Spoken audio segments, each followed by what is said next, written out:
Warahmatullahi wabarakatuh. A'udzu billahi minasyaitonir rajim. Bismillahirrahmanirrahim. Alhamdulillahilladzi hadana li hadza wa ma kunna linahtadiya laula an hadana Allah.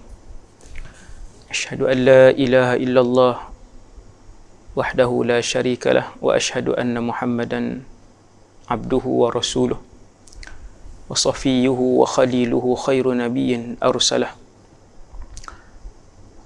الله إلى العالمين كله بشيرا ونذيرا اللهم صل وسلم وبارك وعظم وأنعم على هذا النبي الكريم صلاة وسلاما دائمين متلازمين إلى يوم الدين اشرح لي صدري ويسر لي أمري واحلل عقدة من لساني يفقه قولي اللهم اهد قلبي وسدد لساني بحق سيدنا محمد صلى الله عليه وسلم. Radina billahi rabba, kami semua redha Allah Tuhan kami. Wabil islami dina, kami redha Islam cara hidup kami. Wabi Muhammadin nabiyyan wa rasula, dan kami semua redha bahawa Muhammad sallallahu alaihi wasallam seorang nabi dan rasul. Syukur kepada Allah SWT.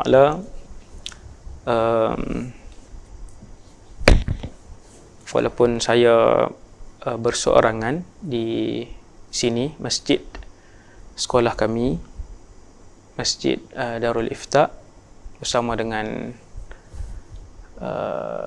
rakam daripada Abu Khadijah Studio. Saya ngambil kesempatan untuk sama-sama hari ini 25 hari bulan 3. Alhamdulillah, di atas semua yang ditentukan oleh Allah, ahli keluarga dapat bersama-sama menjalankan aktiviti harian dan ibadah. Maka pada pagi ini saya ambil kesempatan untuk kita melihat, nak ambil semangat dulu. Yang pertama tentang keluarga ahli syurga. Secara ringkas yang diceritakan di dalam Quran dan juga hadis-hadis Nabi SAW.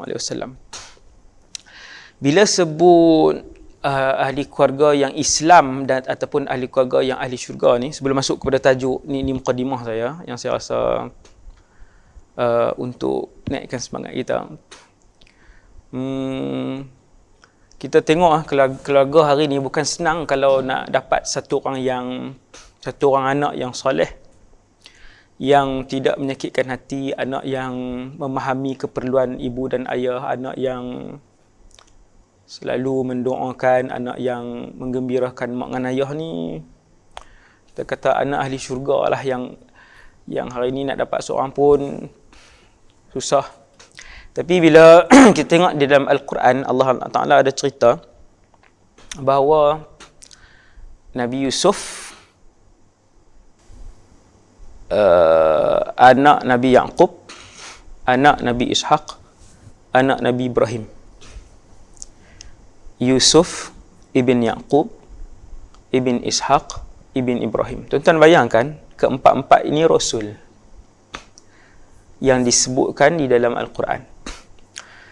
Nabi ada banyak, 124,000 orang Nabi. Rasul pun ada banyak, ada ratusan Rasul. Nabi sebut dalam satu hadis 313 Rasul. Daripada 313 ni dipilih yang hebat-hebat seramai 25 orang. Apabila saya melihat nama seorang Nabi, Nabi Yusuf, ayahnya seorang Rasul, Yaqub, ayah Yaqub seorang Rasul, Ishaq, dan ayah Ishaq seorang Rasul, Ibrahim. Saya berhenti lama, saya tengok, subhanallah. Saya memuji Allah SWT dan saya begitu takjub apabila satu orang yang soleh, dia tidak mewariskan ketakwaan yang dia ada, tetapi dia menghidupkan ketakwaan dan iman yang kuat di dalam diri anak dia. Subhanallah. Yang ni yang istimewa. Maka alangkah bahagianya kita sekiranya kita, anak-anak, ibu dan ayah kita, ahli keluarga terdekat kita, kesemuanya ahli syurga. Ketika saya membacakan surah Al-A'raf ayat 50 yang selalu saya sebut dalam ceramah yang bertajuk tentang syurga, saya akan sebut, ataupun ceramah tajuk tentang neraka, berkaitan dengan keluarga, a'udzubillahi minasyaitonirrajim. Wa nada ashabun nari ashabal jannati an afidu alaina minal ma' أن أفيضوا علينا من الماء أو مما رزقكم الله. Dan ketika mana ahli neraka memanggil ahli syurga, bagi ayak sikit ataupun apa-apalah yang Allah Ta'ala bagi kamu, hampa semua makan. Ahli syurga boleh menziarahi ahli neraka. Di sini ada berbelas-belas poin. Saya tak boleh sentuh semua sebab ayat ni boleh jadi tajuk ceramah. Ayat ni boleh jadi tajuk ceramah yang panjang. Bila Allah sebut ahli neraka memanggil-manggil ahli syurga, ulama mufassirin sebut ahli syurga boleh ziarah ahli neraka. Kita kalau terputus hubungan, tuan-tuan yang dirahmati Allah sekalian, 10 tahun, saya buat contoh. Kita terputus hubungan 10 tahun. Tak keluar mana langsung. 10 tahun duduk dalam rumah. Tak keluar mana. Contoh. Selepas 10 tahun, kita pun keluar. Tuan-tuan, siapa yang tuan-tuan nak ziarah? Jawapannya, ahli keluarga terdekat. Tak ada orang buang tebiat selepas 10 tahun tak keluar mana, tiba-tiba dia pergi ziarah kawan baik dia. Lepas 10 tahun, di mana? Bila Allah sebut ahli neraka memanggil-manggil ahli syurga, bermaksud ahli syurga menziarahi ahli neraka. Setelah tempoh sangkakala yang kedua, manusia berdiri di mahsyar, kemudian berada di telaga Haudun Nabi ataupun Telaga Kautsar. Kemudian manusia menghabiskan fasa titian sirat. Kesemua itu mengambil masa ratusan ribu tahun. Kemudian masuk syurga. Selepas masuk syurga, kita mencari ahli keluarga kita. Tempoh yang lama. Tuan-tuan, siapa yang kita akan ziarah ketika itu? Yang pertama sekali kita akan ziarah, tentu sekali ahli keluarga kita. Yang kemungkinan wal'iyadzu billah, nas'alullah as-salamah, ada di kalangan ahli keluarga kita yang ahli neraka. Maka kita pun ziarah. Saya nak beritahunya kat sini ialah betapa satu orang bila dia duduk dalam syurga, dalam nikmat, makan, diandaikan, ditakdirkan anak-anak dia 3 orang dalam neraka. Tuan-tuan rasa seronok ke nak suap nasi ataupun makanan mewah syurga tu masuk dalam mulut? Lepas ke kerongkong kita? Cara mudahnya, anak sakit pun mak lalu makan tak? Kalau anak sakit teruk, mak pun hilang selera. Itu sakit di rumah depan mata. Kalau yang dibakar itu ibu kita ziarah, nampak dia, makankah kita di dalam syurga? Maksudnya, sempurnakah kegembiraan dan kemewahan nikmat syurga dalam keadaan ada di kalangan ahli keluarga kita dalam neraka? Yang tu je.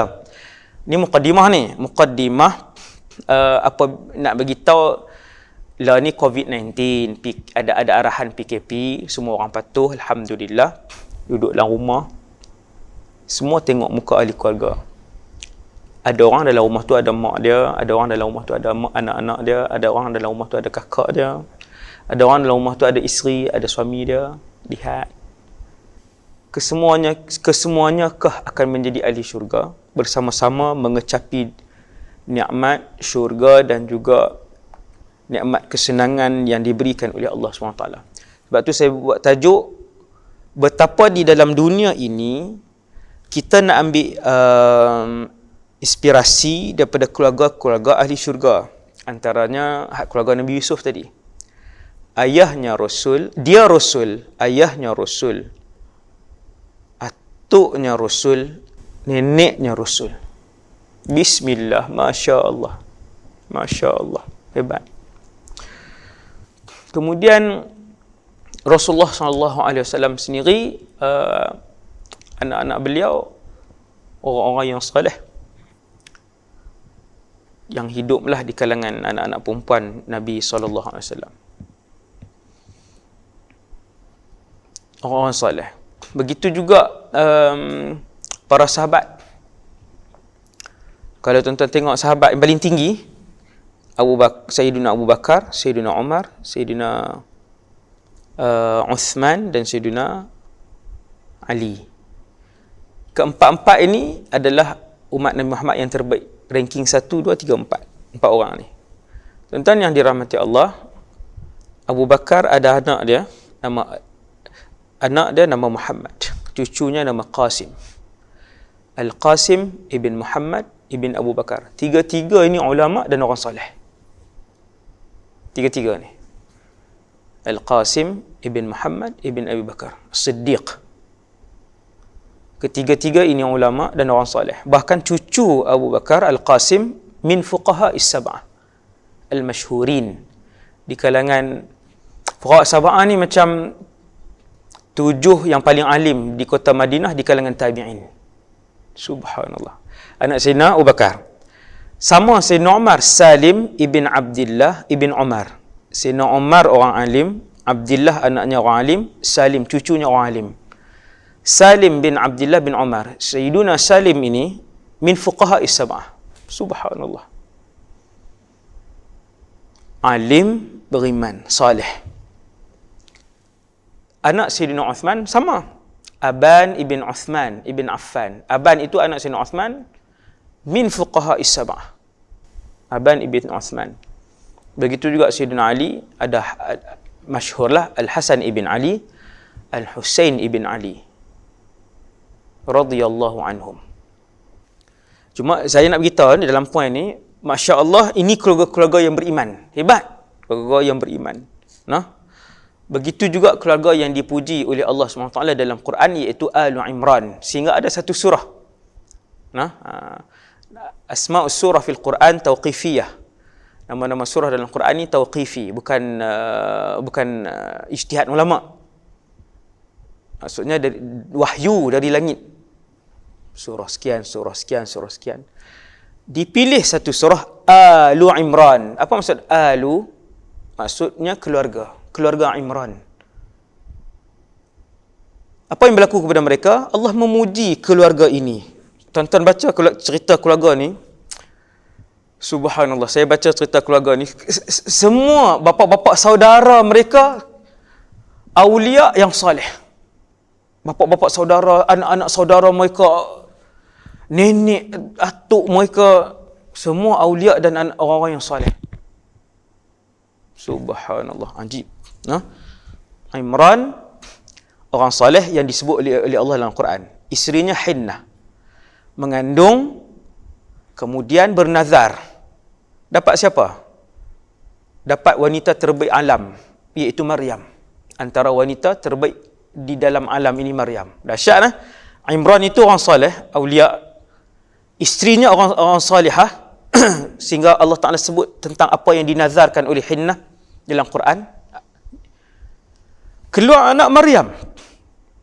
Sayyidina Maryam mengandungkan anak dan melahirkan anak tanpa suami, bukti kekuasaan Allah dan irhas kepada Sayyidina Isa ibn Maryam. Mengandung dapat anak Rasul Isa ibn Maryam. Maryam ada kakak nama Ishaq, berkahwin dengan seorang Rasul nama Zakaria. Dapat anak Rasul juga, Yahya. Yahya ini sepupu Sayyidina Isa alaihi mussalatu wassalam. Keluarga ahli syurga.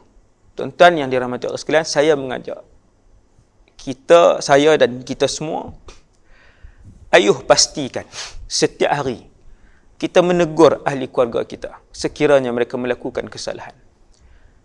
Ada grup WhatsApp, masukkan ceramah tiap-tiap hari. Cari ceramah 5 minit, 10 minit yang cukup. Jangan buat ceramah sejam setengah.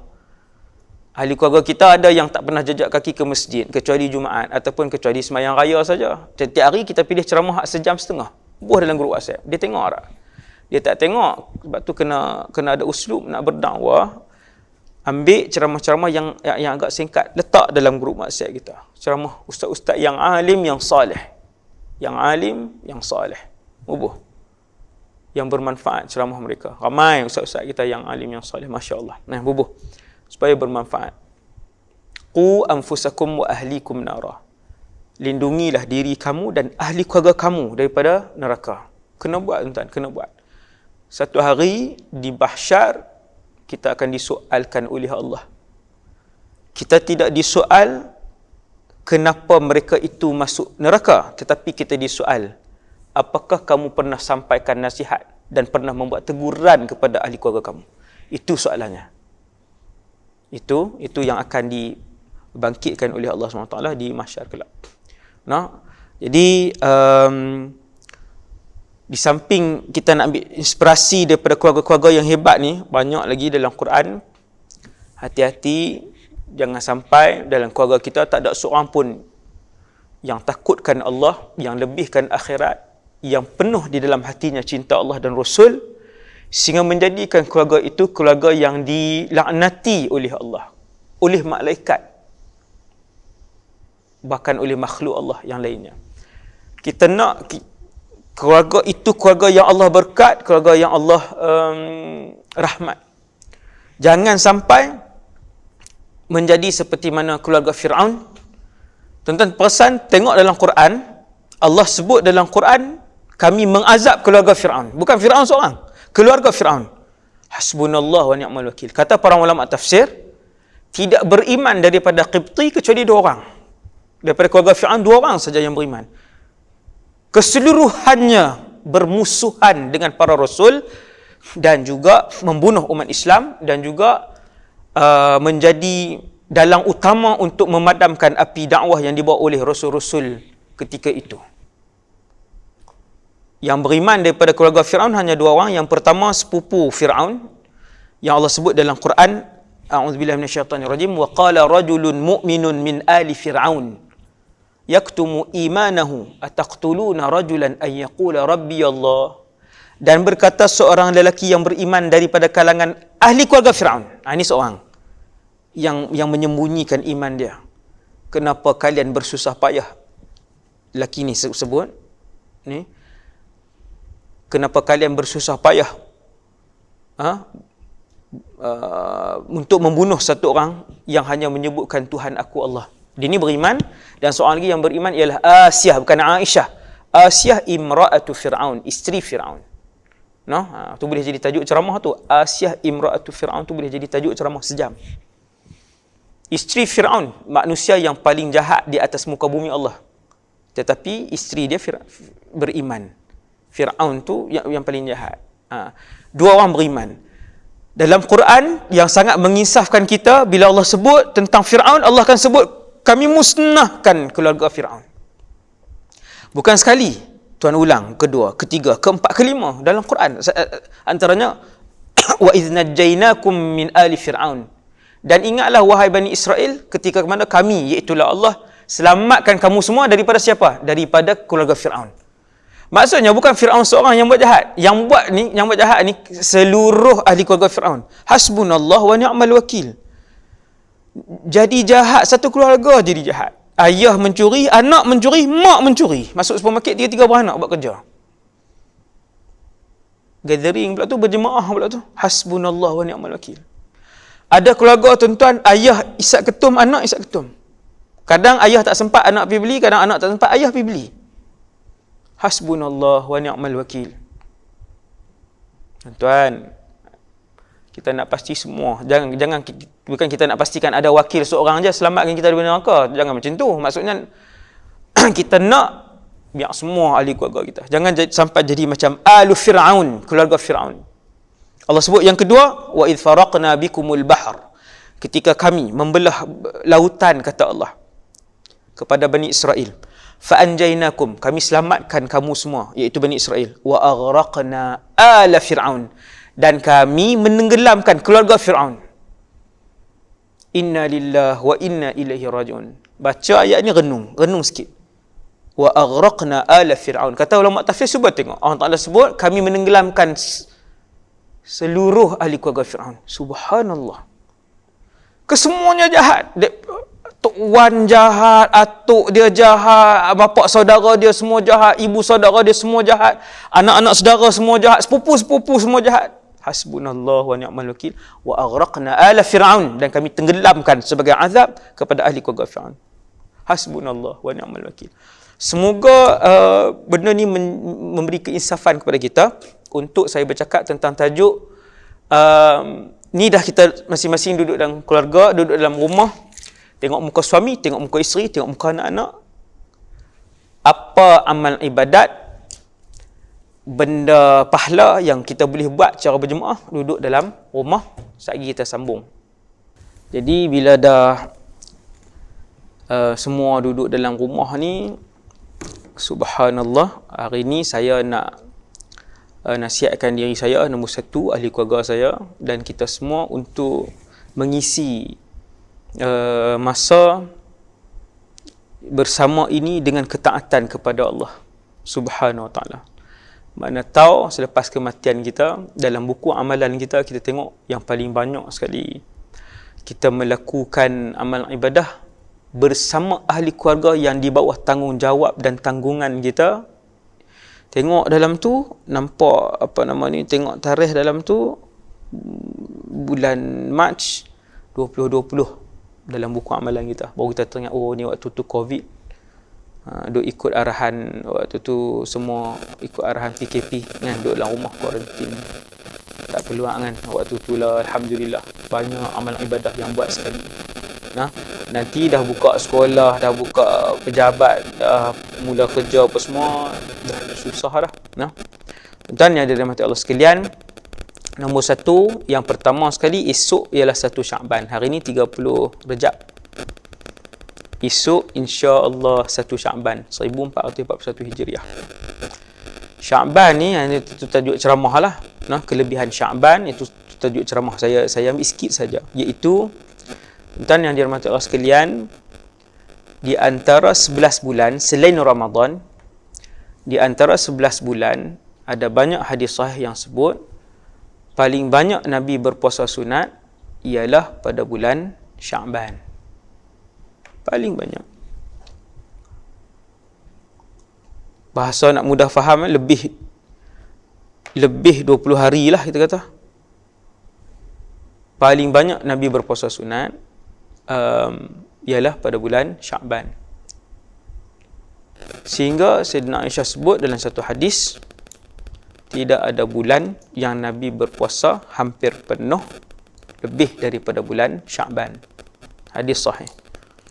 Yang kedua, daripada Sayyidina Usamah bin Zaid. Usamah bin Zaid ni rapatlah dengan Rasulullah, sangat rapat. Qultu ya Rasulullah, aku berkata, wahai Rasulullah, lam araka tasumu syahran minasy-syuhuri ma tasumu min Sya'ban. Saya tak pernah tengok, ya wahai Rasulullah, tuan berpuasa lebih banyak daripada apa yang tuan buat puasa sunat di dalam bulan Sya'ban. Pasipa ya Rasulullah, bahasa sedap ni, terjemah bahasa sedap sikit kan. Ya Rasulullah, pasipa yang paling banyak puasa sunat ni dalam Sya'ban? Maka Nabi SAW pun sebut, dzalika syahrun yaghfalun nasu anhu baina Rajabin wa Ramadan. Bulan itu adalah bulan yang ramai manusia leka, lalai di antara Rejab dan Ramadan. Sya'ban ni orang terlepas pandang. Wa huwa syahrun, dan dia juga bulan turfa'u fihi al-a'mal, diangkat amalan ke langit. Hadis ini hasan. turfa'u fihi al-a'mal, amalan-amalan ibadah kita diangkat ke langit yang kita buat sepanjang tahun, ila rabbil alamin, kepada Tuhan sekalian alam. Fa uhibbu an yurfa'a amali wa ana shaim, aku suka, kata Rasulullah, untuk diangkat amalan aku ke langit ketika mana aku dalam keadaan sedang berpuasa. Sallallahu alaihi wasallam. Tuan, nombor satu, ni dah duduk dalam rumah ni, ramai-ramai ni tuan-tuan, kerja pun tak, kena panas pun tak, makan. Jom kita puasa. Esok 1 Syakban. No? Esok 1 Syakban. Sama-sama kita puasa sunat. Isnin, Khamis, puasa sunat. No? Kebetulan esok Khamis 1 Syakban. Subhanallah. Dia tak ada fadilat berpuasa 1 Syakban. Dia keseluruhan Syakban itu, tang mana-mana pun kita puasa, 1 ke, 3 ke, 6 ke, Isnin, Khamis, digalakkan untuk membanyakkan puasa, dan ia sunnah Nabi SAW. Untuk membanyakkan puasa. Itu yang pertama yang saya nak ajak pada tuan-tuan semua. Sama-sama kita puasa sunat.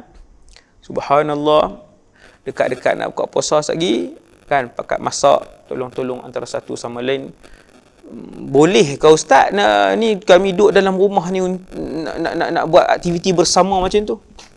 Bolehkah? Jawapannya boleh, dengan beberapa syarat.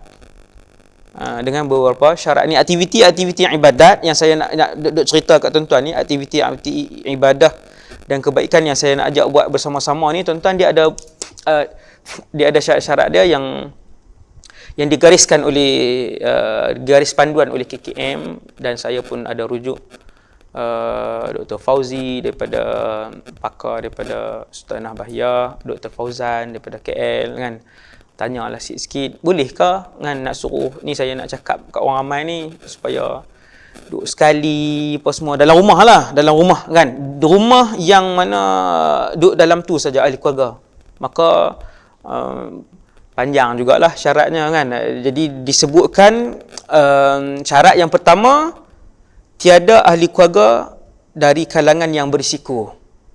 Masuk tajuk tu pula dah. Tadi nak cerita saya nak buat apa, tapi tak apalah. Allah Ta'ala ilhamkan tu, kita cakap tu dulu. Satu, tak ada ahli keluarga dari kalangan berisiko. Kalau ada ahli keluarga yang di kalangan berisiko, maka tak sesuai untuk ahli keluarga yang di kalangan berisiko ni yang balik, yang menghadiri ijtima' tabligh, ataupun yang balik daripada negara-negara yang mempunyai jangkitan, yang tu lah kan, yang itu yang berisiko.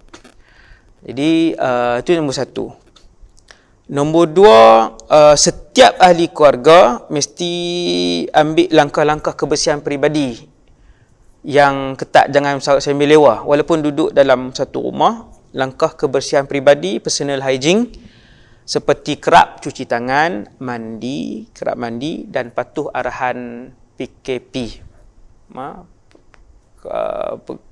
kawalan pergerakan, peraturan kawalan pergerakan.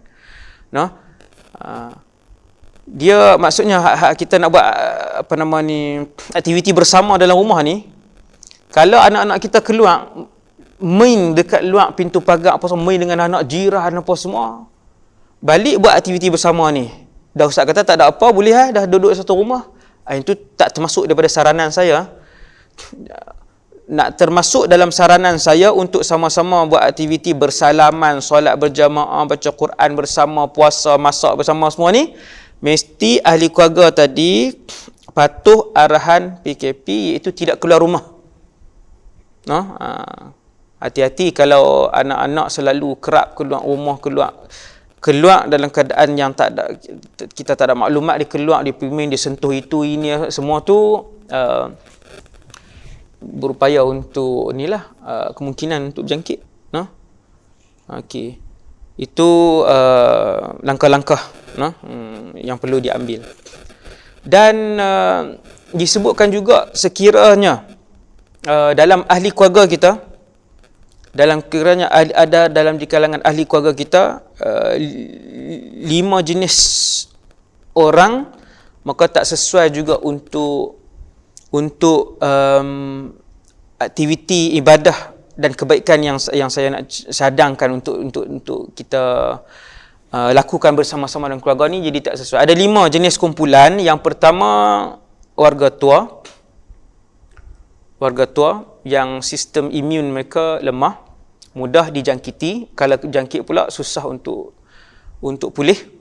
Kebanyakan pun yang mereka yang meninggal pun di kalangan warga emas lah kan. Itu satu. So yang ni doktor bukan saya, doktor nasihatkan bahawa tak sesuai untuk aktiviti tersebut sekiranya dalam rumah ada 5 orang, 5 jenis.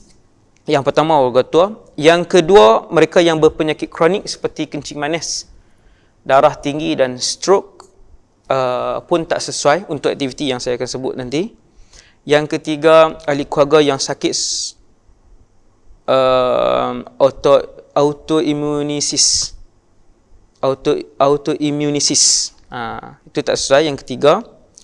Yang keempat, sekiranya ada ahli keluarga yang di kalangan frontliner, doktor, jururawat, medical assistant, attendant hospital, pekerja-pekerja makmal, anggota PDRM, anggota tentera Malaysia. Mereka ni semua, saya dapat maklumat, waris-waris pelajar saya pun ada yang tak cuti, anak-anak sahaja di rumah.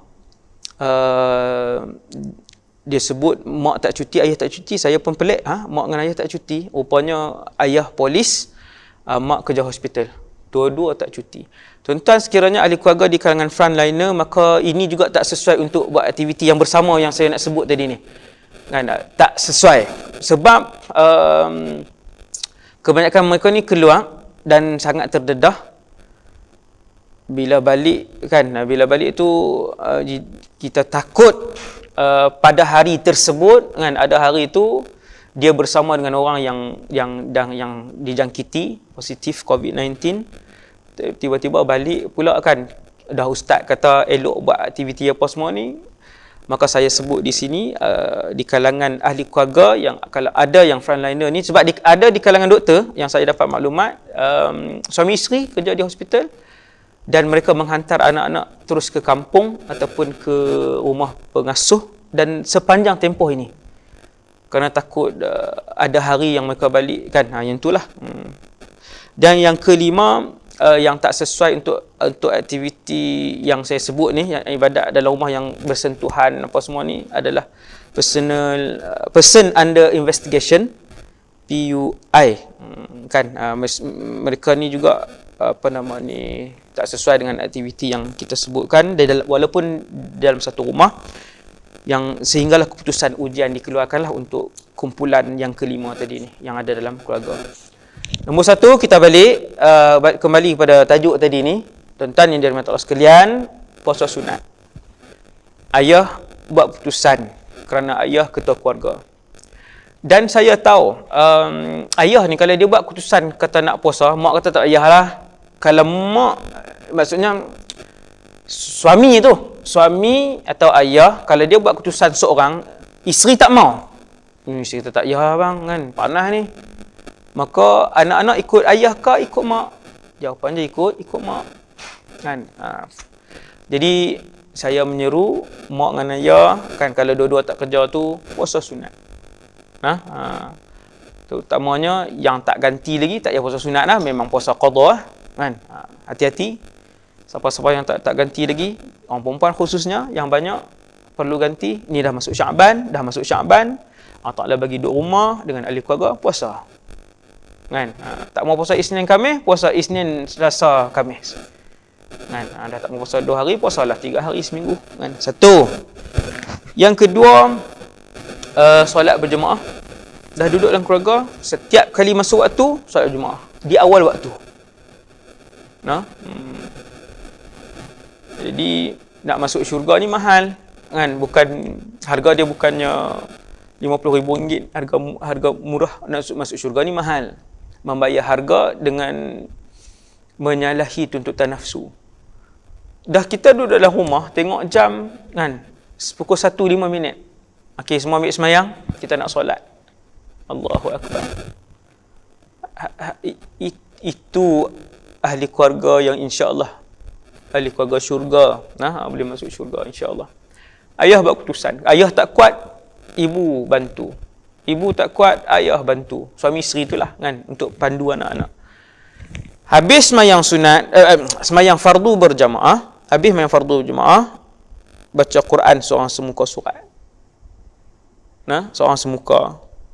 Habis sembahyang berjamaah, wirid apa semua itulah, baca Quran seorang semuka, kemudian buka kitab agama. Masing-masing pi cari balik buku-buku agama hak beli hak yang berabuk tu, beli 6 tahun yang lalu, tak pernah sentuh sampai hari ni pun. Pi cari. Tuan-tuan buka, niat, ya Allah, ini majlis ilmu dalam rumah aku. Subhanallah. Inna lillahi malaikatan sayyarin. Sesungguhnya Allah menciptakan satu kumpulan malaikat khusus berlegar-legar di atas muka bumi Allah setiap hari mencari majlis zikir, majlis ilmu. Di mana sahaja ada majlis zikir, di mana sahaja ada majlis ilmu, para malaikat sayyarin ini akan turun.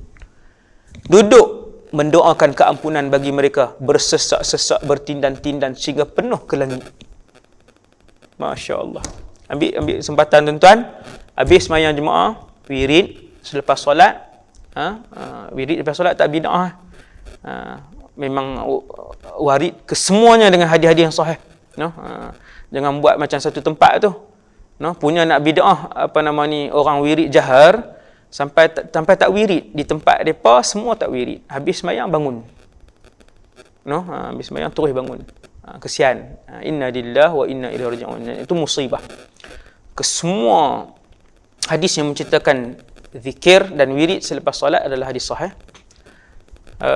Adalah wirid dia istighfar 3 kali, ayat kursi 3 qul, subhanallah, apa semua itulah tuan-tuan. Habis wirid baca Quran seorang satu muka. Nak kalut pergi mana? Nak jawab WhatsApp. Nak kalut sambung tengok filem. Tuan-tuan, tengok baca Quran seorang semuka. Dia jangan, tuan-tuan jangan buat semangat. Okay, hari ni kita nak baca seorang sejuzuk, ayah mula dulu sejuzuk. Hari pertama sejuzuk, sampai habis PKP tak baca dah. Hati-hati dengan tipu daya iblis. Dia awal-awal ni bila kita nak buat baik, dia akan bagi semangat untuk buat banyak, kemudian tinggal. Yamallun, sehingga mereka hatta yamallu, sehingga mereka bosan. Hati-hati. Semuka tuan-tuan, ataupun setengah muka surat baca Quran. Habis baca Quran, ambil buku agama, baca. Ayah baca. Buku tak payah ambil buku fiqh, saya ambil buku Mughnil Muhtaj pula. Kan itu ambil buku Syarah Qatrin Nada pula. Ambil buku-buku simple, sirah, kisah para sahabat. Buku-buku yang simple, niat nak buat majlis ilmu. Habis berdoa kepada Allah. Doa biar anak-anak dengar, isteri dengar. Ya Allah, ini keluarga kami sedang menunaikan ibadah dan ketaatan kepadamu. Ya Allah, aku sedang mengajak ahli keluarga untuk mentaatimu. Ya Allah, saksikanlah. Ya Allah, kami semua nak masuk syurga. Ya Allah, kami semua takut ke Engkau. Ya Allah, campakkanlah perasaan cinta akhirat ke dalam diri kami. Ya Allah, campakkanlah perasaan cinta Allah dan Rasul, cintamu dan cinta Rasulmu dalam diri aku dan anak-anak aku serta isteri aku.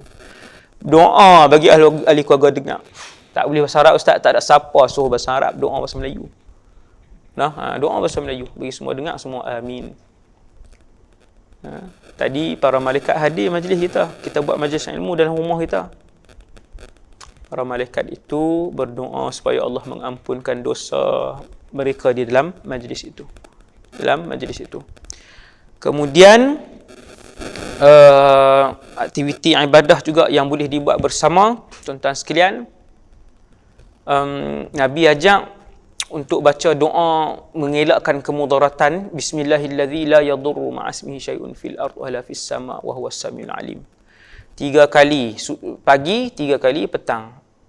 Bila kita sembahyang berjemaah, si ayah tu baca Bismillahilladzi la yadurru ma'asmihi syai'un fil ardi wa la fis sama' wa huwas samiul alim. Isteri dengar, anak-anak dengar. Depa pun ikut. Petang, mayang maghrib, baca lagi. Bismillahirrahmanirrahim, baca. Itu amalan seterusnya lah. Yang keempat, kelima, keenam, saya tak ingat. Kan amalan seterusnya. Kemudian, Bismillahirrahmanirrahim, 3 pagi, 3 petang. Yang kedua, untuk menolak kemudaratan, yang saya dah pernah cerita dalam ceramah saya pada hari-hari COVID-19 ni. Yang kedua, a'udzu bikalimatillahi tammat, itu pada waktu malam. Lepas maghrib tambah yang tu, a'udzu bikalimatillahi tammati min syarri ma khalaq 3 kali. Kan? Ketua keluarga baca, anak-anak ikut, isteri ikut. Tuan. Dah duduk dalam rumah semua ni makan sekali lah, tuan. Apa yang saya sebut untuk buat sekali semua ni, setelah tuan-tuan meneliti satu persatu syarat yang saya bagi tahu tadi ni. Dalam ahli keluarga tu, kalau syarat tadi inilah yang saya sebut panjang tadi, tak mau ulang dah yang tu.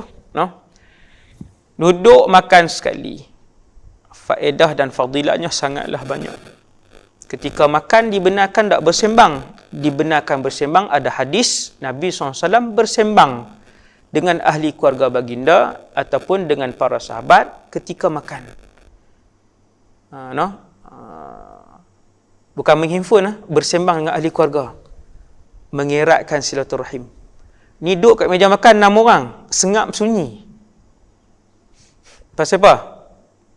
3 orang main game, seorang update status, seorang duduk balas WhatsApp. Hasbunallah wa ni'mal wakil. Makan, tanya khabar, tanya perkembangan, apa semua sembang kan. Bila Nabi duduk dekat satu orang kanak-kanak, Nabi kata, ya ghulam, waktu makan, ya ghulam, samillah, sebut nama Allah. Bila makan, bismillah. Samillah tu sebut bismillah. Tuan-tuan, bila orang nak makan, dia sebut bismillah saja, kemudian dia makan. Jangan pandang serong dekat dia. Bismillah itu yang sabit.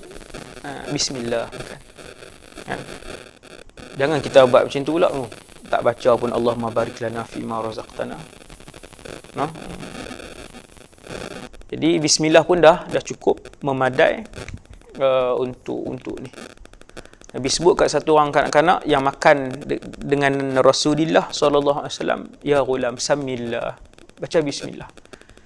Tuan duduk kat meja makan, tengok anak nak makan, bismillah, sebut macam tu aja. Perasaan yang ikhlas, bukan sebab nak tunjuk kata pandai, tak. Bismillah, sebut macam tu. Jadi dia pun bismillah. Bismillah cukup. Allahumma barik lana, boleh, tak ada masalah. Nak tambah yang tu, boleh. Kul biyaminik, kata Nabi kepada pelajar, kepada kanak-kanak tu, makan dengan tangan kanan. Dan makan dengan tangan kanan. Wa kul mimma yalik, mulakan dengan lauk yang paling hampir. Itulah sunnah Nabi. Sunnah Nabi. Dan yang terakhir sekali, ialah apa nama ni, untuk kita dalam keluarga ni, untuk anak-anak ni lah, bila dah duduk di rumah, anak-anak ni duduk dengan mak dengan ayah, di situlah bantu ibu dan ayah. Kalau mak ayah tu sakit, waktu tu lah boleh khidmat habis-habisan. Dulu bagi alasan tak sempat, kerja, balik lambat, letih. Kalau ada mak dengan ayah yang duduk dengan kita khidmat. Kita yang khidmat. Kita yang sapu sampah, kita yang sebesar apapun jawatan kamu, itu adalah kunci syurga kamu, iaitu menggembirakan ibu dan ayah, berkhidmat dengan mak dan ayah. Jadi saya rasa yang tu secara ringkas apa yang kita boleh buat dalam bersama-sama dengan keluarga, sempena dengan perintah kawalan pergerakan. Semoga Allah SWT memberikan kesabaran dan redha kepada mereka yang diuji oleh Allah dengan COVID-19, kerana ia adalah rahmat untuk orang yang beriman. Sekiranya dia sabar, yakin bahawa itu adalah qada dan qadar Allah, yakin bahawa apa yang diuji oleh Allah itu mendapat pahala, maka dia akan diberikan pahala mati syahid sekiranya dia mati, dan begitu juga dia akan diberikan dengan pahala mati syahid kalaupun dia tak mati. Maksudnya bersabar dengan penyakit tersebutlah, dengan COVID-19 yang dia kena tu, dia sabar, lepas tu sembuh, tetap dapat juga pahala tersebut. Semoga Allah menyayangi kita semua, merahmati kita semua, dan menggolongkan kita semua di kalangan orang yang diridai oleh Allah SWT. Aqulu qali hadza astaghfirullahal azim li wa lakum. Assalamualaikum warahmatullahi wabarakatuh.